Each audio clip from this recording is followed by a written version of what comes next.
Como é que foi primeiro essa negociação para trabalhar lá no México? Já está há 2 anos lá, né? Prazer participar do teu programa. E ficamos um ano e meio no comando da equipe do Celaya. Um convite surgido de uma amizade com o dono do clube. E nos propôs participar do projeto com ele, do projeto Celaya. Nós aceitamos e como primeira experiência como técnico, excelente e contente com os resultados. Uhum. Quinho Frigiarini é o seu auxiliar lá no Celaya, né? Em que se baseou a escolha do Quinho Frigiarini como teu auxiliar? Ou melhor ainda, quando é que começou essa parceria, né? De trabalhar junto, que possibilitou esse trabalho no futebol mexicano?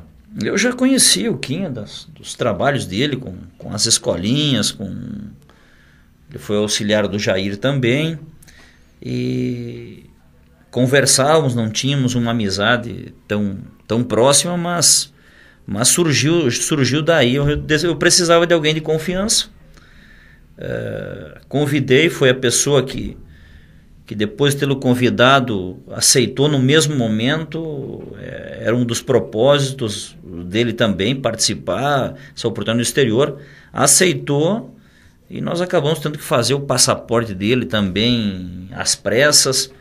E deu certo, e uma pessoa que é de minha confiança e tem me ajudado bastante nesse caminho. Você jogou futebol lá no México, né? Eu joguei 10 anos no México. Eu joguei no Pachuca, no Pumas, Toros Neza. Foram 10 anos de convivência como jogador. E inclusive levei jogadores numa época que eu trabalhei como empresário também.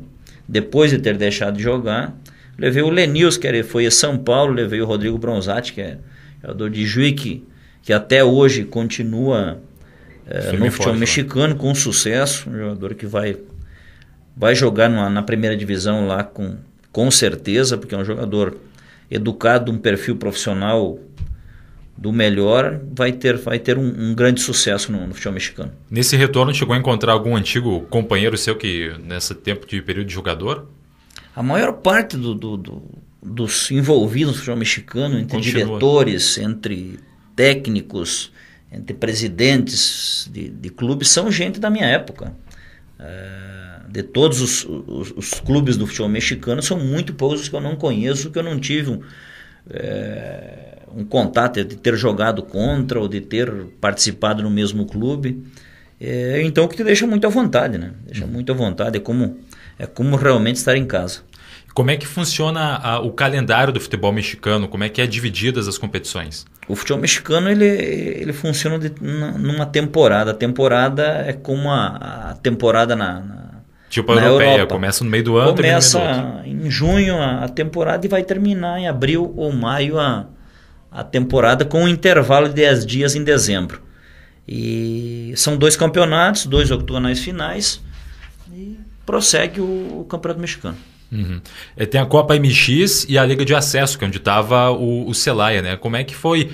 Qual que é a principal competição para os campeões ganham vaga para que competições? Como é que é o caminho das equipes nessas competições? O campeão da Copa México, Copa MX, ele participa da Libertadores, que esse ano foi o Morelia. O ano que vem será o Cruz Azul, que tem uma competição paralela também da CONCACAF, mas tem a participação assegurada na Libertadores, o campeão da Copa MX.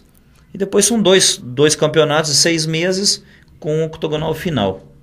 E segue o Campeonato Mexicano é mais para conseguir vagas para a Copa da CONCACAF, que é da Centro-América. Uhum. E depois para o Mundial de Clubes, que o Cruz Azul vai participar do Mundial de Clubes agora no final do ano. E o desempenho do Celaya nessa temporada, como é que foi nessas 2 competições? Bom, nós tivemos até os 3 jogos antes de terminar a temporada. Estamos em zona de classificação, por alguns problemas que o dono encontrou no clube. Nós saímos do clube e o time não classificou. Na temporada anterior tínhamos classificado, chegamos na semifinal do campeonato.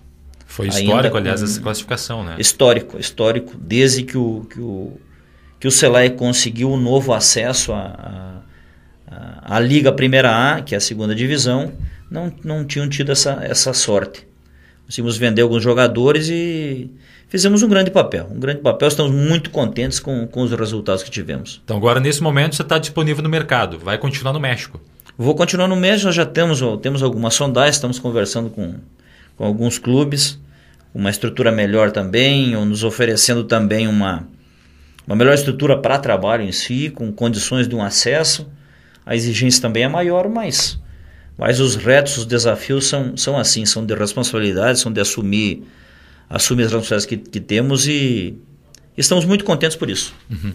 O mercado mexicano ele é pouco explorado pelos brasileiros? É um mercado assim aberto? O futebol mexicano existe a participação enorme dos uruguaios e dos argentinos. Hoje voltaram a contratar brasileiros. O William ex-Palmeiras foi para o México. Maicon Leite, que jogou no Palmeiras, Santos também, hoje está no futebol mexicano. E tem sido contratados. O brasileiro tem funcionado nessas últimas 2 temporadas e voltaram a ser contratado. Mas é um mercado muito, muito estrito, muito fechado. E que brasileiros você conseguiu levar lá para o Celaya? Tinha jogador brasileiro atuando lá, né? Sim, eu levei 2 jogadores. Um foi o Leandro Carrijo, que jogou no Brasil no Atlético Mineiro, na Portuguesa. E levei o Neto também de Natal. E dos 2 o Leandro funcionou, fez 15 gols no campeonato, fez uma excelente campanha. O Neto já não conseguiu adaptar. O Leandro certamente irá para um clube de maior expressão no México, inclusive pode ser uma equipe de primeira divisão, pelo desempenho dele. Então, os brasileiros têm funcionado. Dos poucos que eu levei para o México, o Rodrigo continua, o Leandro também certamente vai continuar. Então o trabalho tem dado resultado. Aqui no Brasil agora a gente tem um movimento chamado do Bom Senso Futebol Clube, né? Eles cobram melhoras no futebol aqui. Uma das questões é a questão salarial, né? Que alguns times até times grandes têm dificuldade para pagar. Como é que essa questão lá no México também é uma realidade que existe lá? O México existem alguns clubes que têm problemas com atrasos de salários, mas existe uma proteção interna do futebol mexicano, que existem, como os clubes são de donos, existem garantias, inclusive bancárias, na Federação Mexicana, que apoia e suporta essa situação, que ao final da temporada todos os clubes têm que estar sanos com suas finanças. Caso contrário, não podem participar da próxima punição, temporada. Então, se o clube é mal pagador, ele é punido. Sim, não participa da próxima temporada. Interessante. Até como é que essa questão são franquias, né? Um ano o clube pode estar numa cidade, se o dono quiser pode trocar para outra. Como é que funciona essa questão? É a característica do futebol empresa hoje. Alguns donos têm a franquia do clube e eles levam o clube para onde eles quiserem, como uma empresa normal. As exigências também e os benefícios são como uma empresa, como se não tivesse relação com o futebol, e acredito que funciona muito bem.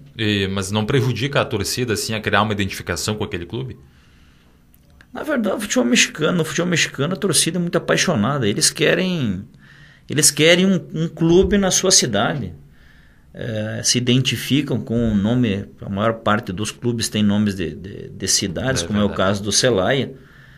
As cores também, segundo a tradição. E as pessoas se identificam com as cores e querem um clube no futebol profissional, ver os seus astros jogando nessa cidade. Então não criam maior dificuldade. A raiz no futebol mexicano é forte também. As torcidas gostam muito do futebol, então não há uma maior resistência quanto a clubes na sua cidade. Nós tivemos aqui o Santos Laguna e o León participando da Libertadores da América. São os melhores times mexicanos na atualidade? Eu acredito que estão entre os melhores. Cruz Azul é outro clube que tem um potencial tanto econômico como em termos de plantel enorme. O América, Toluca, o próprio Tijuana, que teve na Libertadores do ano passado, que não eliminou o Atlético Mineiro, não chegou na final por um pênalti, 1 minuto 90 nos acréscimos, que o Vitor defendeu. Então tem o potencial enorme. Para mim, uma surpresa a eliminação do Santos e do Leão nessa fase da Libertadores. Inclusive o técnico do Santos chama Pedro Caixinha, um português de grande expressão e excelente técnico. Uhum. E como é que é assim, agora falando um pouco do lado mais pessoal, assim, de morar no México? Como é que é morar no México? Até não teve tanto problema de adaptação, porque você jogou bastante tempo lá, né? Mas a família ficou aqui no Rio Grande do Sul? Eu morei 10 anos. 10 anos fui mexicano. Os meus 2 filhos são mexicanos também, dupla cidadania. E eu realmente não tenho nenhum problema com o México, ao contrário, né? Ao contrário, joguei a maior parte do tempo como profissional lá. Tenho muitos amigos. Acredito que tenho mais amigos no meio do futebol no México do que no Brasil. E a adaptação é algo normal. Para mim morar no México é como morar em Juí. Não existe uma diferença marcante. E eu gosto muito da comida mexicana, da cultura mexicana também, do nacionalismo do mexicano em si quanto à sua pátria. São pontos bem importantes. Tem uma questão que é bom até você estar aqui, porque o noticiário internacional costuma muitas vezes destacar só os pontos negativos, né, dos aspectos negativos dos países. Por exemplo, lá no México a gente acompanha muito a guerra entre os narcotraficantes, a questão da violência volta e meia vem à tona. E quem não mora lá às vezes pode acabar ficando com uma visão distorcida. Como é que você fala para nós assim, dessa questão de segurança? Você ou os jogadores alguma vez foram vítimas, tiveram algum prejuízo por conta dessas situações que se encontram lá? O México tem problemas com as fronteiras, que como o Brasil também tem. Então, com as fronteiras, o narcotráfico é algo presente nos nossos países, algo que não temos como ter uma ideia correta de qual é o volume disso. Mas as fronteiras têm problemas. Eu morei 10 anos no México, agora voltamos praticamente um ano e meio para lá, e eu sequer vi algo perto de mim, problemas de segurança. Logicamente que existe, mas eu não presenciei nada, não me aconteceu nada em nenhum momento. E é um país seguro, um país com seus problemas sociais, com a pobreza também, como um país subdesenvolvido. A economia do México hoje é estável, as montadoras, indústrias estrangeiras se estão instalando no México para captar essa mão de obra mais barata também.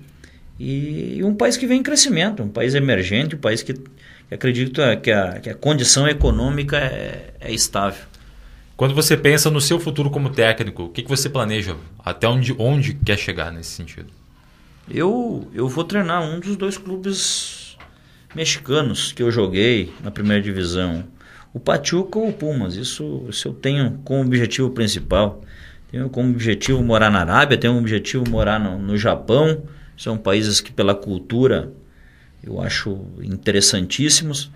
E o mais importante é continuar nessa minha carreira aí por muitos anos.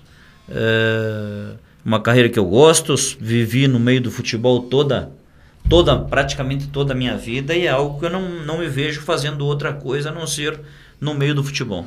Para fechar então, Quinho, nós temos o México e o Brasil na mesma chave na Copa. São os favoritos no grupo, né? Você acha que o México vai impor dificuldades à seleção brasileira? A seleção brasileira, pela condição de local e pelo nível de jogadores que tem, deve ser o grande favorito. Deve ser o grande favorito e vai classificar nessa fase, sem dúvidas. Acredito que o México vai ser o outro integrante nessa parte classificatória. Não acredito que vá fazer uma grande frente, um time rápido, um time dinâmico. Vai criar dificuldades, mas não acredito que seja um dos favoritos que possa incomodar tanto o Brasil. Acredito que vai fazer frente. Quando se jogou no México, o Brasil sempre teve dificuldades de impor o futebol pela essa dinâmica, pela essa marcação, pela essa estrutura tática que a seleção mexicana tem por característica. Mas acredito que classificam Brasil e México nesse grupo.